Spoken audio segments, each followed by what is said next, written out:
આમાં પૂર્વ વક્તા વિરોધ પક્ષના નેતા પરેશભાઈ, શહેર કોંગ્રેસ પ્રમુખ, ગ્રામ્ય કોંગ્રેસ પ્રમુખ, નામ નહીં લેતા બધા જ ના નામ લઈ શકું. એક એક વ્યક્તિથી પરિષદ છે, બધા જ પરિવારના ખેડૂત ભાઈઓ. આ જરૂરિયાત શું કામ પડી? જ્યારે તમને આમંત્રણ મળતું છે, તમને એવું થતું છે કે બરાબર ખેતીની સિઝન છે, ખેડૂતો એના કામમાં વ્યસ્ત છે, ત્યારે શા માટે ખેડૂતોને ભેગું થવું છે? ભાઈ 2 મિનિટ શાંતિ રાખો ને, 2 મિનિટ. આની જરૂરિયાત એટલા માટે છે કે 2024 ની અંદર અતિવૃષ્ટિ થઈ. અતિવૃષ્ટિની અંદર આ ગુજરાતના મુખ્યમંત્રી, જેને હું દાદા કહું છું, ભોળા છે, ભલા છે, આ દાદા ભગવાનને માનનારા મુખ્યમંત્રીએ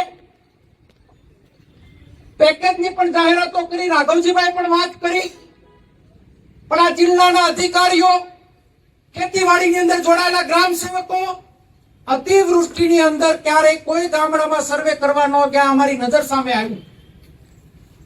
અને બરાબર દિવાળીનો ટાઈમ હતો 2024માં, એટલે કે ગઈ દિવાળીએ નવા વર્ષની અંદર 21 જિલ્લાને ખેડૂતોને સહાય પેકેજ ડિક્લેર કર્યું. અમરેલી જિલ્લો આંગળિયા ધોયે પ્રમાણે એની બાદબાકી કરવામાં આવીને મને બરાબર યાદ છે કે આજ ખેડૂતો કલેક્ટર ઓફિસે ભાઈ બીજના વળતા દિવસે બેઠા અને આવેદન આપ્યું કે મારા જિલ્લાના ખેડૂતો ખૂબ જ પીડિત છે. 2015 થી લઈને આજના દિવસ સુધી વખતે વાવાઝોડા ગયા હોય, 2018 કોઈ અતિવૃષ્ટિની વાત હોય, હર હંમેશ તમે લોકો આ મીડિયા મારફત આ વિસ્તારના જીઈબીના અધિકારીઓને પણ અલ્ટિમેટમ આપું છું કે ભૂતકાળમાં તમારી ઓફિસોના ઘેરાવ થયા હતા. અત્યારે અમારો વરસાદ ખેંચાણો છે, ત્યારે ટાઈમે વીજળી આપજો, નહીં તો આવનાર દિવસોમાં તમારી જીઈબીને પણ ઘેરાવ કરી અને બંધક બનાવવામાં આવશે. અમારે કોઈ અતિશયોગ નથી કરવો, પણ મારા ખેડૂતને અન્યાય થતો હશે ત્યારે જે લડાઈ લડવી પડે એ લડવાની મારી તૈયારી છે. વધારે મારે કઈ કહેવું નથી. જે મુદ્દાઓ પરેશભાઈ વાત કરી એ પ્રમાણે રાઘવજીભાઈ અને ભૂપેન્દ્ર દાદા, ફરી વખત આ મીડિયા મારફત તમને અરજ કરું કે મારા જિલ્લાના ખેડૂતોને ન્યાય કરાવડાવો, અને ન્યાય નહીં કરાવો તો તાલુકે તાલુકે, ગામડે ગામડે જ્યાં જવું પડે ત્યાં જઈ અને ખેડૂતોને જાગૃત કરી અને એક મોટું આંદોલનના ભાગરૂપે હું લઈ જવાની તૈયારીમાં છું. ત્યારે ફરી વખત આપના મારફત અલ્ટિમેટમ પણ આપું છું અને આ લડાઈના મંડાણા ઇતિહાસથી ચાલુ થાય છે. તાલુકે તાલુકે પણ પરેશભાઈ તમારે મને ખો નથી દેવાની, ભેગું આવવું પડશે. ક્યાં ગયા વડિયારો કરીને મને જોડી નથી દેવાનું. બધાને ભેગું જોડાવવું પડશે. વાતુથી જોડી દઉં હાલતા ભાઈ કે પછી હું બેઠો છું એમ નહીં તો આ જિલ્લો હવે બધાને ઓળખવાનો છે. આ ખેડૂતોની લડાઈ. ત્યારે આપણી નૈતિક ફરજમાં 2015માં હું અભિનંદન આપીશ પરેશભાઈને કે એ બગસરાનું પૂર આવ્યું.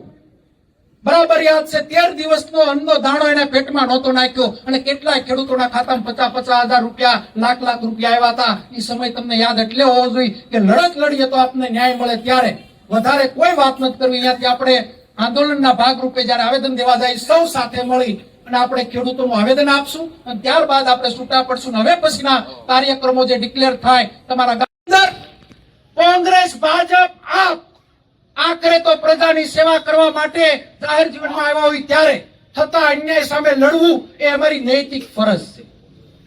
એના ભાગરૂપે જયારે એને પત્ર વ્યવહાર ડિક્લેર કર્યો, ત્યાર પછી જયારે પેકેજ આપવાની વાત આપી અને પેકેજની અંદર ફક્ત કપાસનો સમાવેશ કર્યો અને કપાસના વાવેતરને નુકસાનનું વળતર આપશું, તો અમે ફરી વખત પત્ર વ્યવહાર કરીને કીધું કે માત્ર કપાસને નુકસાન નથી, મગફળીની સાથે અન્ય પાકો, સોયાબીનથી લઈ ઠેપણ પાકો વવાતા હોય, પાથરાઓ અમારા ખેડૂતોના ચણાના એના વીડિયા જોતા હું તમને પૂરા પાડું. એટલે ફરી વખત એને 14 તારીખથી ફોર્મ ભરવાની વાત કરી એના પરિપત્રની અંદર અને 28 તારીખે ફોર્મ ભરી દેવાના હતા. ગઈ 14 થી લઈને 28 ની વચ્ચે મેં ખેતીવાડી અધિકારીઓને પૂછવામાં આવ્યું તો પોર્ટલ ખોલવામાં ન આવ્યું. એક પણ ખેડૂતનો આ જિલ્લામાં ફોર્મ ના ભરાણું. શું કામ એકત્રિત થવું પડે એમ છે? શું કામ આપણે વાત કરવી પડે એમ છે કે સોશિયલ મીડિયા અને મીડિયા મારફત ખેડૂતો, ગરીબો, ગામડાને ગુમરાહ કરવા માટે ભારતીય જનતા પાર્ટીની કુનેપૂર્વકની ચાલ. હું આ મીડિયા સમક્ષ કહું કે દાદા, તમે તો ભોળા છો, ભગવાનના માણસ છો. હું ક્યાં તમારી પાસે લાખ કરોડની લોન માંગુ? હું તો ફક્ત મારા જિલ્લાના ખેડૂતોને થયેલા નુકસાનનું વળતર માંગુ છું. ત્યારે આજનું આવેદન ખાતરના ભાવ વધારાની પરેશભાઈ વાત કરી. ભૂતકાળની અંદર 1 પૈસો વીજળીનો વધતો હોય, 10 પૈસા વીજળીના વધતા હોય, હજારો ખેડૂતો ભેગા થતા હતા. ત્યારે અહીંયાથી ઉભા થાવ તો એક નેમ લઈને ઉભા થાવ કે ખેડૂત એકતા કરવી જરૂરિયાત છે. ખેડૂત એકત્રિત તમે જો નહીં રહો તો આવનાર દિવસોમાં કોઈ તમે ખેતી કરવાને લાયક નથી રહેવાના. તમારી આ સંખ્યાના જોરે મારી કાંડાની તાકાત ને મારું આત્મબળ વધવાનું છે. આ સાવરકુંડલાની ધરતી ઉપરથી ફરી વખત સરકારને અલ્ટિમેટમ આપું છું કે આ જન આંદોલન ના બની જાય. આવનાર દિવસોની અંદર આ જિલ્લાના બધા ખેડૂતો રોડ ઉપર ન આવી જાય. એની સરકાર નોંધ લે, એની સરકાર ધ્યાન ઉપર લે. સરકારને એટલા માટે કહું કે 21 જિલ્લા તમને વાલા લાગ્યા. મારા જિલ્લાએ તમને અહીંયાથી લઈ અને દિલ્હી સુધી પાર્લામેન્ટના સાંસદ સુધી બધું તમને આપ્યું છે. મારા જિલ્લાએ તમને 5 ધારાસભ્યો આપ્યા. મારા ધારાસભ્યો ક્યાં છે એને પણ દંડોવાની અત્યારે જરૂરિયાત છે, એને પણ પૂછવાની જરૂરિયાત છે. ભૂતકાળમાં જયારે હું ઇલેક્શન લડ્યો ત્યારે મારા ધારાસભ્યએ મારી સામે વાત કરી હતી કે મને હાથીનાડ નાડતા આવડે, મને હાથીડા હાંકતા આવડે. તમારે હાથીડા નથી હાંકવા, તમારે હાથીનાડ નથી હાંકવા. તમારે ફક્ત ને ફક્ત થયેલા અન્યાયને ન્યાય અપાવો એટલી હું માગણી કરું છું.